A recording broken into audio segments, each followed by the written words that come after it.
Merci, mesdames, messieurs. Vraiment très heureux d'être parmi vous ce matin pour cette journée d'études sur l'enseignement de la Shoah. En cette journée de commémoration des victimes de la Shoah, je tiens vraiment à vous remercier. Tout d'abord pour votre présence aujourd'hui, qui constitue déjà un acte de soutien et d'adhésion aux objectifs pédagogiques et mémoriels de l'enseignement de la Shoah. Je vous remercie aussi, bien entendu, pour votre participation et votre rapport aux travaux organisés par la cellule de coordination pédagogique de la Direction Citoyenneté, Mémoire et Démocratie de la Fédération Wallonie-Bruxelles. Enfin, mes remerciements vont également aux enseignants du réseau Professeurs Relais ainsi qu'à la Fondation Auschwitz et au Centre communautaire laïque juif David Susskind pour leur appui constant. Sans eux, sans leur attachement à la vérité historique, bien des menaces d'effacement de la mémoire, voire de révisionnisme, auraient pu pénétrer à l'intérieur de l'école. Et on sait que le devoir de mémoire est essentiel, et probablement encore aujourd'hui plus qu'hier. Vous le savez, dans le cadre du pacte pour un enseignement d'excellence, en particulier dans la mise en place du tronc commun et par l'adoption du référentiel de formation historique, géographique, économique et sociale, la Fédération Wallonie-Bruxelles intègre désormais de manière explicite l'étude de la Shoah dans le cursus des élèves de l'enseignement secondaire inférieur. Alors, que signifie un tel engagement politique? Quels sont les fondements humanistes? Quelles questions de méthodologie cela pose-t-il? Comment les résoudre? Voilà, entre autres, quelques-unes des interrogations que, je l'espère vraiment, vos travaux permettront de développer et dont les conclusions ne resteront pas, je peux vous l'assurer en nous usant d'une expression aujourd'hui lourde de sens, ne resteront pas lettres mortes.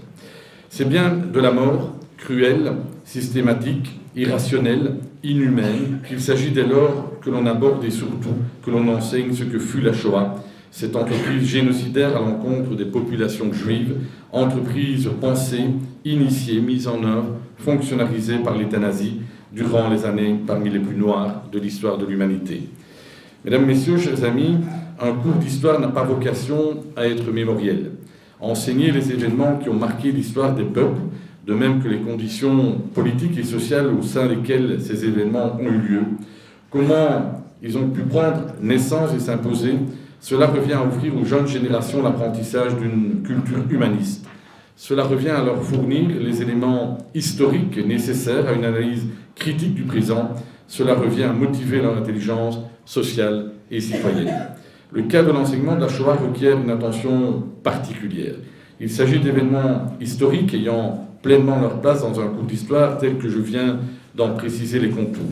Il est évident que la violence extrême, le mal radical qui caractérise le système concentrationnaire et ce que les nazis appelaient la solution finale, outrepasse les limites d'un simple enseignement. C'est là tout défi que l'école, que le professeur, que l'enseignant doit relever. Comment parvenir à intégrer dans le cursus normal de notre enseignement secondaire des actes et des faits qui par eux-mêmes brisent le cadre de toute normalité? Inversement, comment éviter de normaliser l'enseignement de ce que fut réellement la Shoah? Comment éviter de la réduire à un simple chapitre d'un livre d'histoire? Le défi est tel qu'il me paraît difficile d'y répondre sans doubler les outils pédagogiques traditionnels de visite des lieux concernés, d'exposés spécifiques, ainsi que d'une forme de conscientisation, mais dans le respect de l'esprit critique de l'élève.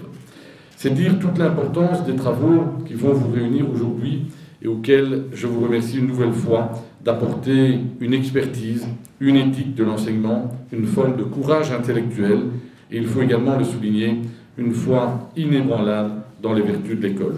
Je vous remercie vraiment pour votre attention et vous souhaite vraiment d'excellents travaux. Bonne journée.